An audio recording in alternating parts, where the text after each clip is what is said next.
Ashers area. We had 2 years ago, we had 300 homes in the rental pool. We now have 1,100 homes in the rental pool. We hear about this across the country. What do we expect to happen, at least coming from the real estate market, where there may be some opportunities for our viewers? So, you just have to think about what is your hedge against what is coming. And as I said, I don't fear the falling prices. In some areas, yes. But I don't fear the falling prices. I feel the loss of purchasing power and us being poorer in the future, which I think is a huge problem for a lot of people. So Raul, I just have a question, because you said, if you have assets, with all that's coming on, if you have assets, you're gonna be in much better shape. So when you're talking about assets, are you talking real estate, gold, silver, crypto? Are there other assets that are valuable? I've done the work on all of this and compared them all to the growth of the Fed balance sheet. Okay. And what I found was gold, as expected, is in line. So it protects you. Real estate, pretty much the same too. Now, that excludes leverage. If you include the leverage in real estate, you can actually do a bit better. Yeah. The S&P 500, roughly in line. It's actually technology stocks and crypto that do significantly better. So if we look at the period when the Fed stopped raising rates in 2018, 19, NASDAQ was up about 25%. The more growthy end of technology was up like 35%. And Bitcoin at one point was up 300%. And it corrected somewhat, but it finished the year up 100%. And you tend to see that consistency in performance. Now, they're riskier. So for some people, I don't mind the risk. I have an income. I don't have any debt. I can take risk. Other people shouldn't be taking that risk. So you just look, what is the right risk for you? Now, real estate is not necessarily a risk. A lot of real estate, if it corrects 5 or 10%, who cares? Give it another 5 years, it'll be at all-time highs again, and maybe there's opportunities. Commercial real estate, probably a different story. I think that could be the opportunity, is the commercial real estate. And I'd like to hear Robert Helms' take on that, because you got all this commercial real estate. If you could figure out how to repurpose that, that would be a huge opportunity. Have you seen that, Robert Helms? Yeah, it's a really interesting time, and I think we've hit on a lot of the high notes. But real estate in general, the big elephant in the room is interest rates, and it's basically twice as hard to afford real estate of any kind when the rates double, and that's what's happened. But it's interesting. I spent the last couple of weeks with Kenny McElroy, and Ken and I were musing about the fact that during the time we've been in real estate, about the same number of years, the average interest rate that we've had to deal with for all those years is higher than today's interest rate. So anyone investing in the last, few years is used to the 2, 3, 4% rates. But if you look back, that's not really the average. And there's a lot of reasons it's been kept down. But to speak to commercial real estate especially, here's the problem. The pandemic did change everything. We have uses of real estate that are different. It's hard to repurpose an office building. A few people are doing it successfully, but many are not. And the big challenge is this. Financing for commercial property isn't like residential property. My house I can refinance, after a year if the rates go down, and maybe I want to do that, maybe I don't. But commercial loans aren't like that. Commercial loans are for a set period of time for the most part, 5 years, 10 years. So imagine right now we have all this office space. It's not fully utilized. Some of it's completely empty, but these companies are still making their lease payments. Because they're still making their lease payments, the mortgage is getting paid. So it doesn't show any distress right now. But when those loans come due later this year, next year, the year after that, there's not going to be the leases in place. If I had a bunch of, office space today, and now I only need half of it, say, well, first is I'm going to renegotiate my lease to only take half. But the other thing I'm going to do is look around at the market and say, rates are really down because there's all this empty office space. So I'd like a lower rate as well. Meantime, the owner of the property is likely having to refinance at a higher rate than they were able to get last year or the year before. So that's the big quandary in commercial. And I think there will be distress around that. And I think there will be opportunity. If I could add, the elephant in the room is technology. And the reason is, I live in Phoenix, and I drive to, I think, Mesa, Arizona. And there are these huge shopping centers that are empty. and that's REIT money and all this stuff. They're empty. But that was often caused by a thing called Amazon or technology.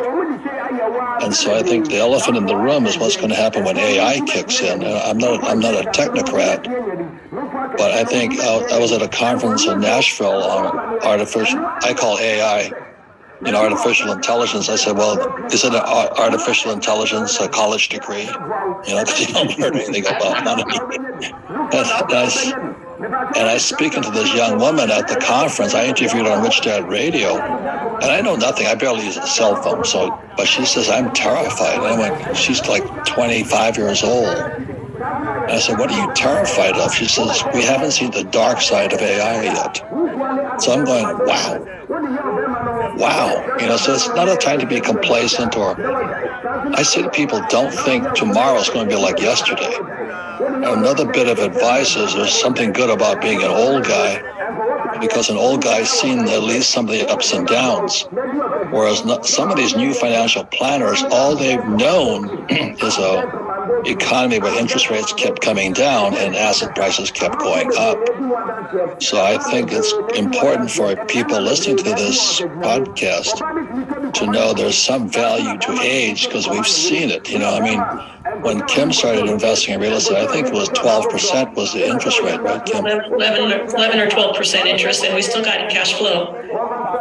Yeah, and we had Nomi Prinz on just recently, and she was saying, and Raul, you may have a take on this. She was saying Fed's not going to raise rates this year, or not going to lower rates this year, because they would lose face and make them look bad because they don't really know what they're doing. But they will start lowering probably next year, and that might be the opportunity to refi. What's your take? Rates will come lower. I actually think it might be sooner, but either way, it's coming, right? The next move in rates is probably lower, even though the Fed has said, we might raise again. The probability is pretty small. So we can use that as a piece of informational value, because the Fed actually, they're slow. They lag the cycle. They're actually forecastable. Because once they start cutting rates, they cut it all the way down, and you've got about 18 months of rate cuts to cut. So that gives you opportunities once you understand that. Well, I wanted to ask you this. I don't know if it's true, but this is what I heard. And again, due to technology and Zoom and all this, people working from home and COVID and all this, that today there's the equivalent of 33 Empire State Buildings empty in America because again, of technology. And I think that's the real wild card with AI coming on, as we saw what the internet did with Amazon affecting shopping centers. And AI, when I was at the conference, the person stood in front of the room. Kim, I met with the guy last night, from Austin, Texas. And he's a billionaire financing AI in education. He says the idea of a teacher standing in front of a room is an obsolete idea. They're gone. So those are things you look at. So that's unemployment. And how many people will lose their jobs because of AI? And those are the things that I'm kind of dialing in now. And Robert, you brought up such a great point, and this is one of the things that our viewers need to really key into, and that is, don't expect tomorrow to look like yesterday. With so many things on the brink, I heard somebody say recently, when things are exponential, it seems always too early to act. But the reality is we have to be prepared for quick change. To your point, Raul, you shared a tweet not long ago about AI and how it can impact or will impact jobs. Talk a little bit about that and how it's going to affect our viewers. So AI is very different to most of the other technologies. All the other technologies were kind of tools-based technologies. So we're scaling humans' abilities to do certain things. What AI is infinitely scalable intelligence. Right? What are humans? Why do we sit at the top of the food tree? Food tree? There's such a thing. The food chain is because we are the intelligence. And there's 8.5 billion of us. And that's what creates the economic society we live in. When you're creating fully scalable intelligence, now it's not yet what's known as generalized AI. It's not smarter than any human that's ever existed, etc., including specialists. But it's better than I am, and it's better than most of us are at most things. So now you have infinite knowledge and intelligence. And that means that we're going to see a lack of a need for humans in many of the jobs that are done. Whether you're editing videos, writing copy, whether you're programming, developers are now, they're showing 8x in productivity just from using AI to write the code. So it's disruptive. Lawyers, even our lawyer at Real Vision, who's an ex-Disney lawyer, he uses ChatGPT 4 to quickly draft contracts, NDAs, everything else, and check legal points. Accounting firms, everybody. So it's coming also for the creatives, the artists, the music people. So it's coming for all the jobs we thought would never get disrupted, because we disrupted physical power by factories. First it was the plow, and then it was the factory, and then it was, various elements of what we do today. But now we're changing the knowledge base. So I think we are going to lose a lot of jobs because AI is cheaper, better, easier. And can I back up what Morel said earlier, okay? I remember when Amazon came, it was around 2000, if I remember correctly. It hit hard. And in those days, I think the price was about $200 for this thing. And so what they did, what the Fed and the Treasury did and Wall Street to compensate for the losses is just printed more money. So around 2000 or, 12 years ago, whatever it was, this thing was $200. Today it's $2,200. So what happens is exactly as Raul says, real assets will continue to gain. Now, here's the other point as well, Robert. A job is not an asset, is what I'm trying to say. No, it's not. But one of the things how I've thought about this is I know I'm going to get disrupted by AI. Yes. I know we can pretty much create a AI version of myself. There's enough internet content for me to create one. So I could be out of a job, theoretically. And I write economic research. Well, that's going to replace me too. So how do I deal with that, this uncertainty? For me, it's pretty simple. Invest in your own demise. That's why I've bought technology stocks. That's why I own crypto, is I'm investing. If they are more successful than me, I will make more money from the rise of the robots. So I'm going to give the robots my money, and that's my hedge. Honestly, it's a hedge, and I think everybody should think about that. That your hedge for your future is how you invest now. Invest in your own demise, and at least make some money out of it, and it could protect you when you need it the most. All of this, to me, reminds me why our viewers, it's so important that they gain the knowledge and put themselves in a position to think for themselves, being an entrepreneur, being an investor, and surrounding themselves with the right people. Robert Helms, we're talking about AI. Are there opportunities possibly in the real estate world that you see coming from AI? Oh, certainly, and I think there's both a great opportunity and a little bit of the dark side. To the positive, so much of what we do in real estate, especially in the management and care and those things, marketing real estate, are repeatable tasks. AI is wonderful for this. I have a friend who's got a big property management company, and for 2 years, they've used a virtual person to take most of their inquiries. So it's obvious when you look at her, she's not real, but it's amazing the questions that she can answer. 90% of the questions that an apartment office gets can be answered by this artificial person. And when she gets something that she can't answer, she easily escalates that to a real person. It's also the same for title and escrow and loan documents and the legal side. So I see there's a lot of upside there. One of the things about the technology associated with real estate is that when there is a change, there's a lot of great tools that make life easier.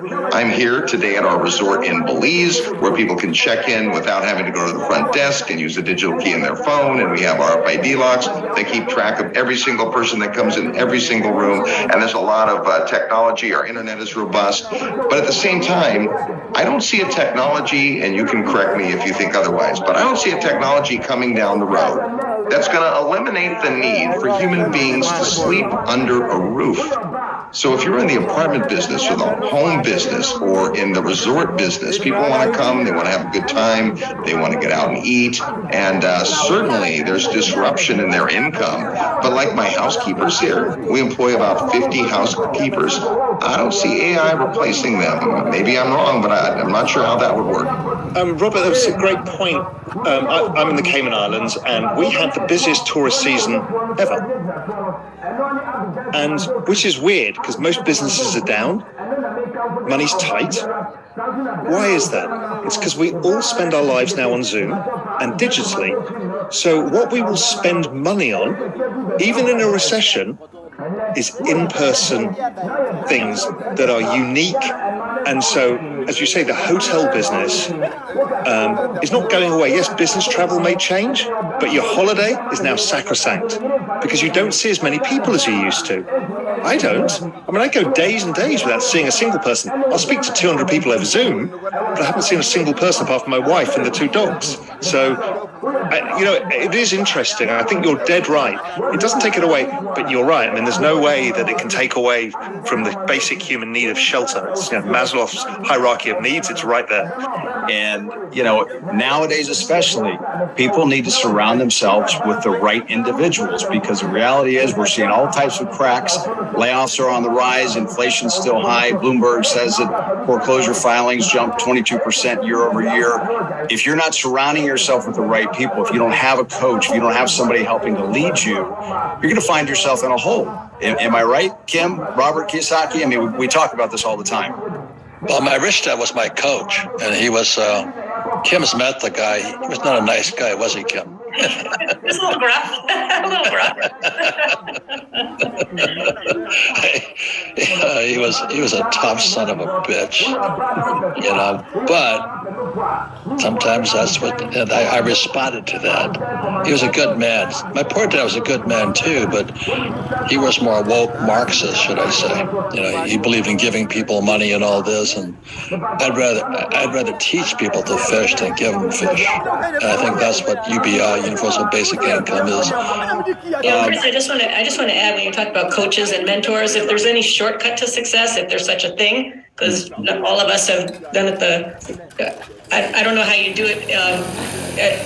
There's no instant success. Let's just say that. But the shortcut could be a coach or a mentor that can get you through, and somebody that has done what it is you want to do. We've got a lot of what we call fake teachers. They tell you what to do, but they don't do it. But real teachers who are actually have been in the trenches doing what you want to do and learning from them and getting their knowledge and experience. And to Robert's point about age is actually a very valuable thing, because we've seen the ups and downs. So I think coaches, mentors, we have coaches and mentors for all areas of our lives. And it's one of the most valuable things, I think, that's attributed to my success. And the reality is the stakes are higher than ever. 20, 30 years ago, you could dabble in this. Now the stakes are too high. You have to have somebody there by your side. It's just too important. Raul and Robert Kiyosaki, I wanted to ask you specifically about crypto. We're hearing more about that. What do you expect to happen? Raul, you talked a little bit about it, but based on where we see the dollar going, what do you like in crypto, and what do you expect to happen with crypto? I like to keep it simple. Just for most people, there's Bitcoin and Ethereum. Ethereum you can get a yield on as well, which is nice. But Bitcoin, you know what it is. It's a very well understood, secure asset. 21 million limited supply. Ethereum is actually deflationary. There's less Ethereum around every year, and how it works. So I would just say, just own some of it. Just get a feel for it. Understand what it's like to set up a wallet and buy some. Sooner or later, BlackRock are going to come in with their ETF, I think, and Fidelity behind it, and you can buy an ETF. But I'm kind of like Robert. I wouldn't want to own an ETF. I'd rather own the underlying. So I own my own crypto. I store it myself, because it is true financial independence. Gold is a physical thing that you've got to stack somewhere. This is everywhere and nowhere. You just need some passphrases in your head, and you have access to all the money in the world that you want. So it's a great opportunity. I'm incredibly bullish over the next 2 to 3 years. It tends to go in big cycles. We've just gone through a big down cycle. Most of the space went down 80%. That's very normal. But remember, every low is higher than the previous low. We're in an exponential trend. You need to look at these things in log charts. What it does, that's the secular adoption trend, and it just goes up and down within it like that. And recently, we got to that perfect point where the cyclical point was right at the bottom of the secular trend. Those are really the buy zones. That happened sort of between June and November last year. And we had the first whoosh up, which I call crypto spring. And that usually then, as the central banks start printing money, interest rates start coming down, and some animal spirits start coming back, then you find that we go into crypto summer. And we can see, we've seen many times, I think Ethereum did 47x out of the last bear market. 47 times your money. These are bananas numbers. Literally bananas. Bitcoin did, Robert got it at about 6,000. I think in 2020, I think it spiked to 3,500 that one day. So 3,500 to 68,000. Again, these are kind of banana numbers. So you don't need a lot of money in it because it's risky. It goes up a lot and down a lot too. Got a small allocation in a broader portfolio, and amazing. And this is the kind of right timing and opportunity to really focus on it again. And Raul, what moving forward, what indicators should we be paying attention to when it comes to Bitcoin? The problem is it's not easy for you guys to get access to them. I use global money supply or the G5 central bank balance sheets. Now, for the average person, you can't. Just look at my Twitter account. I try and help as many people as possible in trying to bring everybody along, educate them, give them the tools. I don't give away all of the research that I do, but I want to make sure as many people can get access to this because I think it's incredibly important. I've always said that crypto is a parallel financial system and is a life raft for many. And I strongly believe that. And it may even solve the problem of the unemployment from the AI. There's a lot of things it does solve. So, find me on Twitter is the best thing, at Raul GMI. What is it? What's your Twitter? At Raul, RAOUL GMI, which is short for Global Macro Investor, which is my research business. Perfect. Thank you. Speaking of opportunities, Robert Helms, I have to ask you touched on it. Kim asked the question. I keep saying the person who can figure out how to repurpose some of this real estate is going to be the winner. What do you like? What do you see? Where do you see the opportunities? And as you said, some people are doing it right. Where do you see the opportunities? Yeah, so repurposing real estate is fascinating. Robert mentioned retail changing, and that's absolutely true. So we have less need for storefronts, but more need for warehouses and last mile integration. So there's always a need in real estate. It's trying to anticipate it. But I think often you look at the repurposing of an existing property, and it takes creativity. I was recently at a shopping mall that had been completely redone as a big sports center. So think, what does a shopping mall have? Lots of square feet, and it's indoors. And this was in a very climate-rich place where it'd be nice to get out of the heat. And there are soccer fields and basketball courts and pickleball everywhere, and what used to be, Macy's and Limited and the food court. So it does take some creativity around it. Folks are looking at office especially. The challenge with office is it's built with heavy cement, steel construction, and small restroom corridors, and the plumbing isn't necessary for what a residential need is. But that doesn't mean there's not opportunity. So I think what it takes creativity, and it takes thinking about what are those next uses. Housing is pretty clear. Housing has been fairly stable. Right now we're seeing less properties for sale, which kind of distorts the market, but that's because people don't want to move, because people don't want to get rid of their 3% loan, so they're staying in place when they might not otherwise. But population is increasing, and there is an underbuilt, supply. So I think people start to look at properties in a different way. Some of these properties that, are languishing. For instance, there's many of the business hotels haven't done well after the shutdown because business travel isn't as necessary as it used to be, to your point, Raul. But leisure travel is. So we're seeing these being retrofitted because they are plumbed correctly as low-income housing. Think about a hotel room, that's not that big. Typically doesn't have a kitchen. but for a few $100s, you can put in a hot plate and a little bit of more plumbing, and before you know it, you have a very usable space. So it is a lot of repurposing out there, and I think the finance thing is a part to you have to contend with. So that's where we're big proponents of real estate syndication and looking at that avenue. But we're going to see lots of changes in real estate, many of them for the better. Great point. Great information for our viewers today too. We've really talked about some challenges today. We've heard some opportunities. If I could get each of you just kind of share with the viewers what you're most excited about going forward. Where do you see the opportunities? Kim, we'll go ahead and start with you. What we've all been talking about today really is trends, is watching the trends. We're talking about the aging population. Robert and I just opened doors on a senior housing complex here in Phoenix, and it's doing phenomenally well. Robert Helms, you talked about warehousing. We looked at warehouses in Georgia near the ports authority. So everybody wants delivery. So warehousing is big. Education. Oh my gosh, that's a huge opportunity.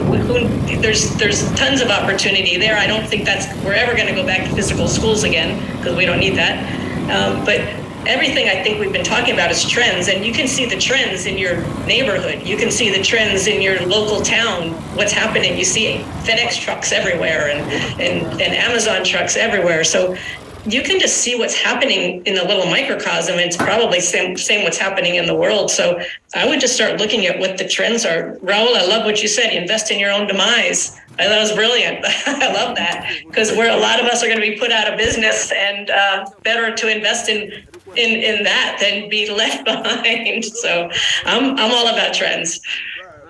Well, you mentioned that as far as investing in technology. Where else do you see the opportunities going forward? Well, as I said, crypto's not for everybody. It is for me. That's where my larger bets lie. I think the investing in your own demise, it's a very serious point. So how do you invest, right? That's the hard question. So, well, where do I invest in AI? The simplest thing is everything of this computer age, this digitization of everything, where software is eating the world, everything uses a semiconductor. Now, yeah, NVIDIA's gone up a lot, but there's a whole semiconductor index, SMH, it's an ETF, trades easily, doesn't cost a lot of money, everybody has access to it, and it is really the picks and shovels to all of this. Even the computer processing power that you need to mine cryptocurrency, you need semiconductors. So there's an easy way. It's so straightforward. You don't need to be a genius. You don't have to be the best stock picker in the world. One ETF, it will probably hedge you against all of this. Great input. Robert Helms, how about you? How about in the real estate world or anywhere else? What are you most excited about going forward? Well, so I definitely am heavily weighted in real estate, have always been. It's tangible. It solves a basic human need. But I'm also invested in cryptocurrency and gold and silver and oil and gas. And the thing I've learned from Robert and Kim over the years is that if you will just pay attention. I remember when Robert first showed us his wallet and said, look, I bought Bitcoin. And what you said, Robert, is you said, well, I bought it, so I'll pay attention to it. And that is the key, community and focus. So many people can't be bothered with a program like this. And so if you're watching, it puts you in rare air. And us getting together at the events we do and rubbing our brains against other brains, stay a few steps ahead of other folks, and you will see those opportunities. And in hindsight, you'll look brilliant. You don't have to be brilliant. You just have to be connected. That's why coaches are important, mentors are important, having a team is important, and not just sticking your head in the sand, but getting out and visiting with folks, sometimes who have different views. Very, very helpful. I think that's really, really, really important. And I know it's come up a bit, but of all of the assets you can own or have in your life, a great network is the number one thing. It will create opportunity. It will create abundance. It will create infinite opportunities for you. You are who you are surrounded by. And nowadays, we don't have to be surrounded by our neighbors. We can be surrounded by anybody in the world in digital communities. This is incredibly powerful. So if people think this, spend time on programs like this, learn, connect with people, go to the events, create connections, and that will change your life. Yeah. And Robert, you and Kim, when you created Rich Dad, you created a community, and that's why our viewers can walk away from this today being encouraged, largely because you always say, you've said it many times, you make your money in a downturn. Well, there's nobody denying that there's going to be a downturn. The question is which way, we should be looking when that happens. But tell us a little bit about what you're excited about going forward. I sort of like to back up what Raul says, because I was going to say, for years, I was called Chicken Little. The sky is falling. Paul Revere, the British are coming, and all this stuff. But it set me up to prepare for it. And the people I feel sorry for, I'm concerned about, are the people who says, "Oh, you're too negative in your thinking. Don't fight the Fed will save us," and all this stuff. And they're positive PMA, positive mental attitudes. I'd rather hang out with pessimists, because